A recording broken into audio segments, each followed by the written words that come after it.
Okay, well, good afternoon, everyone. So my name is Luke, and I am a third-year PhD student at the University of Reading with joint studentship at the University of Exeter via my funders, the SWW-DDP. So my project looks at the socio-political and cultural aspects of early modern piracy, privateering, and maritime predation. So what I have for you today is how I've used AM's resources, which I am a relatively newcomer to the archives, by the way, for my foremost case study, Captain William Kidd, a name I'm sure we've all heard at some point, one or another. So Kidd is arguably one of the most controversial figures of early modern maritime history, not only just piracy. And in layman's terms, his legacy, or what he bequeathed to us, cast the first stones for the piracy's now iconic status. Now, I've always said that behind every good pirate story, there is an equally ferocious political battle happening within the colonial and imperial spheres. And so this presentation aims to dissect Kidd's controversial legacy, using what I found in colonial America and colonial Caribbean. So was Kidd a prince of piracy, as his legacy dictates, or was he a victim in a political game much larger than himself? So this is a story, but it's also a debate, and I encourage you to draw upon your own conclusions based on the evidence that I'll provide today. And I would also encourage you to look on colonial America specifically to find some of Kidd's, resources related to Kidd, because his story is absolutely fascinating. Okay, so first off, let's meet our player. Let's have a brief introduction to the man himself. So Kidd was born in circa 1654 in Dundee, Scotland, and he served a rather unremarkable stint as a privateer following the Glorious Revolution, in which he suffered not one but two separate mutinies. By 1695, Kidd returned to London to barter a privateering commission from the Lord Belmont, a very prominent Whig and member of the Whitehall elite. This corporation of pirates, as it was coined by influential historian Robert Ritchie, was comprised of some of the most powerful people in the British Isles, notwithstanding the Lord High Chancellor himself, several earls, and the Duke of Shrewsbury. Most infamous, however, Kidd held the personal patronage of King William III under the Great Seal, which meant that the king held stakes in this venture. So you might think that pirates were a rogue, loose consortium of maritime raiders, which had little to no contact with land-based contacts. But you would actually be really surprised that pirates and privateers during this era were directly, they had very close personal and financial relationships with members of the landed gentry and the political elite. And Kidd arguably stands out as the most infamous example. So this is Kidd's privateering commission, which is held here at the National Archives. This would make a good stories unbox exhibit, I might add. So this was essentially Kidd's commission. So this said that Kidd could go to the Indian Ocean and hunt down pirates and harass enemy commerce. Many prominent pirates were named, such as Thomas Tew and William Mays, and even Kidd's arch rival, Robert Culliford, who led one of the aforementioned mutinies in the 1680s. Most importantly, however, as was the case with most privateering commissions, there was a warning to Kidd directly. Contrary at your peril, that you do not in any matter offend our friends or allies, their ships or subjects. This was a direct warning to Kidd, stating if he practiced piracy, the Admiralty would be coming for him next. So with this, Kidd was ordered to sail to the pirate haven at Madagascar and hunt down pirates. Now, the Indian Ocean during this point was turned upside down, and Kidd, believe it or not, was only a response. A few years prior, Henry Avery, the so-called king of pirates, had taken a ship laden with gold and silver and had severely damaged relations with the Mughal Empire. And so Kidd was about to make the situation entirely worse by doing what he did next. So, in January 1698, Kidd seized his greatest prize, the Quai Merchant. Now, the specifics of the prize are rather complex, but here are the key points. So the ship possessed a French pass, meaning technically Kidd might have been able to take it. Unfortunately for Kidd, the ship wasn't French, it was actually Armenian in origin and was owned by a confederation of merchantmen. Adding to this complexity, it was crewed by a mixed Anglo crew of English, Dutch and French sailors, and the captain was an Englishman by the name of John Wright. Adding insult to injury, the ship was also directly owned by a very close member of the Emperor's, member of the Emperor's court and a close friend. So Kidd took the ship, and despite a merchant on board offering him 20,000 rubies to go on his merry way, Kidd's crew, at least according to Kidd's testimony, overpowered him by calling a crew's council. This was a common thing about privateering ships and pirate ships. If the crew disagreed with the captain, usually the consensus and the final decision laid with the crew, not the captain himself.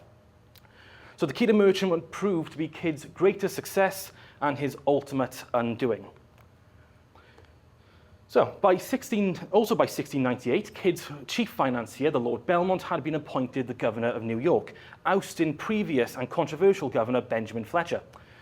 Upon his ascension and hearing the news of Kidd's piracies, Belmont immediately launched an anti-pirate campaign. So the agenda here is evident, and I will say that with Belmont, I've come to take his words with a very generous handful of salt, as his agenda was absolutely clear. He wanted to clear his own name and facilitate that his government, or his new government, was one devoid of piratical influence. So this is where AM's resources can come into play when dissecting Kidd's legacy. So upon arriving in New York, it was declared that Belmont, or the strict orders given by His Majesty to Belmont against pirates, and the nature of the crime of piracy, the great loss and destruction of the trade of the East India Company of England, and therein the vast loss of His Majesty's revenue. The dishonour done to His Majesty and that of his governments should grant commissions to pirates, or that they should grant protections to prevent prosecutions. So this was Belmont essentially labelling out his predecessor, who was Benjamin Fletcher, who had actually financed several prominent pirates, including Thomas Tew, who was mentioned in Kidd's commission. So you had Belmont and his pirate hunter, Captain Kidd, against Fletcher and his accused pirate, Thomas Tew. So you can see the complexities of the relationship between the state and pirates during this period. So Belmont essentially tried to save face. He knew Kidd had turned to piracy and tried to emphasize that piracy would no longer be tolerated under his new regime. So, So one thing I didn't bring up here, which I wish I did, was a proclamation issued in 1698. This granted a general amnesty to all pirates on the planet. So the War of the Spanish Succession was now on the horizon. Every single pirate could go to a colonial officer and take a pardon. And as part of this pardon, they were actually allowed to keep the majority of their goods, and in some cases, their ships, and be given privateering commissions. The only two exceptions named at the final clause of this proclamation were Henry Avery and William Kidd. So by this point, it's very evident that Belmont had turned his back on Kidd, and he decided to set a trap. Upon leaving the Indian Ocean and facing yet another mutiny, Kidd landed in the Caribbean before making his way to Boston. He knew that the situation in New York would be rather tenuous, as he wasn't sure of Belmont's, his knowledge of the situation yet. So instead, he went to Boston, where he thought would be a safe harbor. So Belmont was aware of this and set a trap. He promised Kidd that if he met with him, he would be given a pardon as per their original agreement. So Kidd had dispatched one of his accomplices, one Mr. Emmett, to secure a pardon from Belmont. And again, Belmont's agenda is clear in his report, that after he arrested Captain Kidd, he was in the jail of New York with 5 or 6 of his men. He had been hovering the coast towards New York for more than a fortnight, and sent on Mr. Emott to come to New York, sending him hither to me with an offer of pardon. Emmett, a cunning Jacobite, a fast friend of Fletcher's, the king had allowed me a power to pardon pirates. That was so tender of using it because I would bring no stain to my reputation. So a few points here. So in declaring Kidd's accomplice to be a Jacobite, essentially he was accusing him of being somewhat of a traitor. Secondly, you see that he mentions Fletcher again trying to discredit Fletcher and forward his own agenda. And thirdly, under the Great Seal, Belmont had permissions to pardon pirates. He could do it, but he outwardly refused. So he had the power to pardon Kidd and several other prominent pirate captains, but he chose not to do so because it might harm his own image.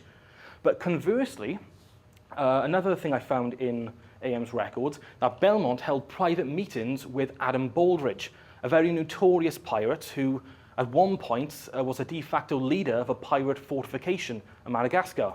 And Belmont even spoke with Baldridge about revitalizing the East Indian trade. So Belmont was actively speaking to a pirate who he should have arrested, but cited that he couldn't due to the lack of court procedures. So one thing I wanted to mention is, one thing we owe to Kidd is the myth of buried treasure, but in this case, it's not exactly a myth. You might think it's one of the piratical tropes that pirates bury their treasure. It does hold some degree of historical legitimacy. So before his arrest, Kidd buried some of his goods on Gardiner's Island off New York. And this is predominantly where the myth of pirate buried treasure comes from.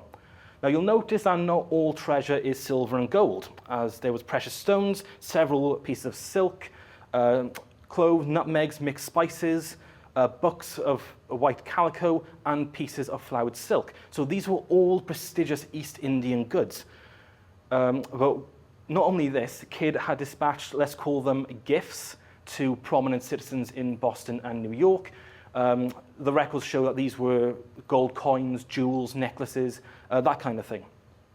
So this was an attempt, or Kidd's attempt, at securing allies. But Belmont, of course, confiscated the majority.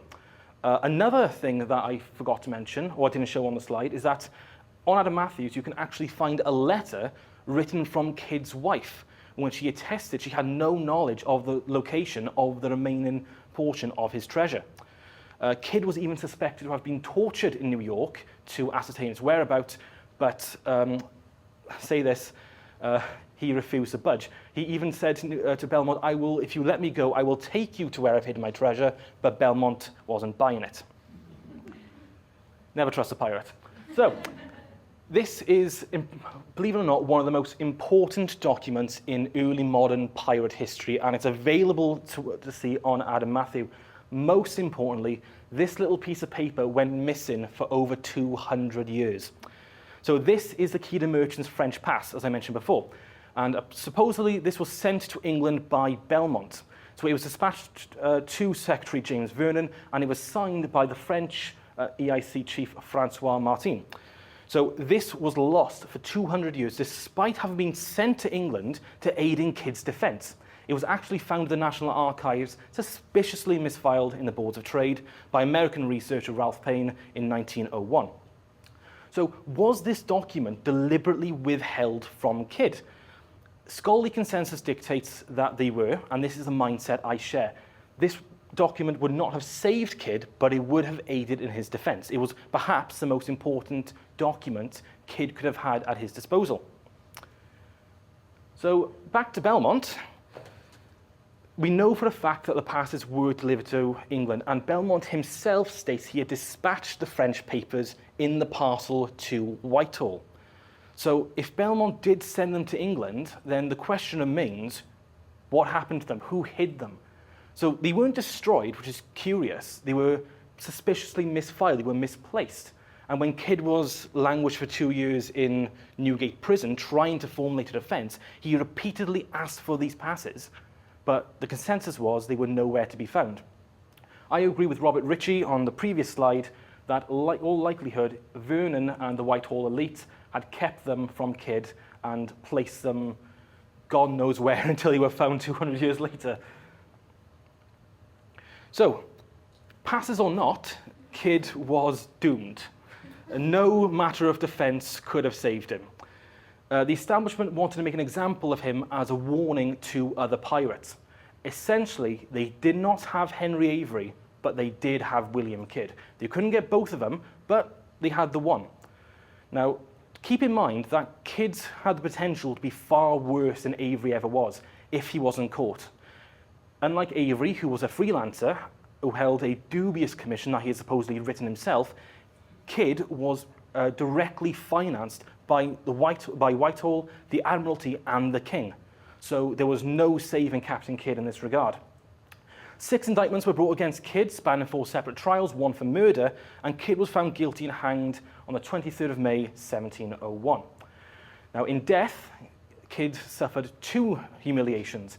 One, that his body was gibbeted along Tilbury Point along the Thames, and second, a rather unflattering ballad that was actually supposedly sung by the onlookers as he was making his way to execution dock. So thanks to AM's resources, Kidd's story is now open on a scale which is unprecedented.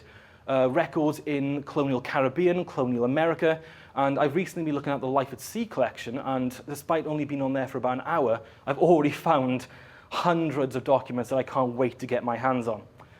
So, what is my opinion of Captain Kidd? Now, I have a lot to thank Kidd for. He is the basis of my project. I've been studying his story rather thoroughly now for about 2.5 years. So I do have, not only myself, but we as historians, we have a lot to thank him for. The reason we know so much about him is because his infamy made his financiers cut their ties and track Kidd's every move, as was the case with Belmont, as you saw. This is why we know so much about him. He is definitely not the most successful pirate of the so-called golden age of piracy, but we have more evidence for him than arguably any other pirate. So the majority of Kidd's treasure was never actually found. Whether it was found and it was kept hush-hush, we don't know. But treasure hunters are apparently still looking for it, especially on a little island off the coast of Nova Scotia called Oak Island, where an exhibition is currently underway to try and find it. So Kidd was not alone in this. This is how many Golden Age pirates actually met their ends. They became entangled within matters that didn't actually concern them. They were pawns, they were used as weapons, political weapons, in competing colonial territories and imperial agendas. So despite this, I believe that there is no real redemption for William Kidd. Despite the repeated attempts at revitalizing his image, beginning with Sir Cornelius Dalton's work in 1911, he was, by all accounts, a cruel individual who, whatever the legalities of his piracies, openly flaunted his protection and even murdered a member of his own crew when he tried to incite a mutiny. So Kidd's career was bold, bloody, and brief, but the controversial legacy he bequeaths still has historians and public figures debating over 3 centuries later. So, in my opinion, Kidd was indeed a prince of piracy, albeit an extremely unlucky and unwitting one, who fell victim to a game he was vastly underprepared for. Thank you.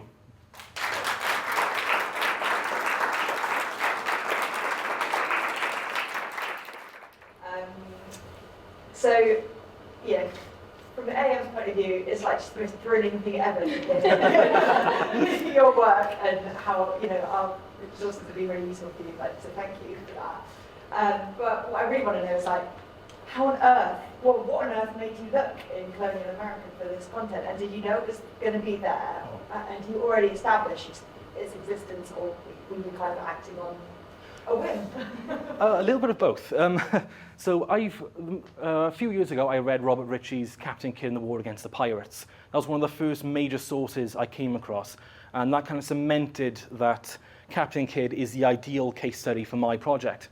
So following Ritchie's work, I took a look at the resources he used, and then I looked at colonial America, see whether I could find them. I corroborated this with records in the calendar of state papers. But when I looked on colonial America, colonial Caribbean, there was so much there that I don't think historians have paid adequate attention to.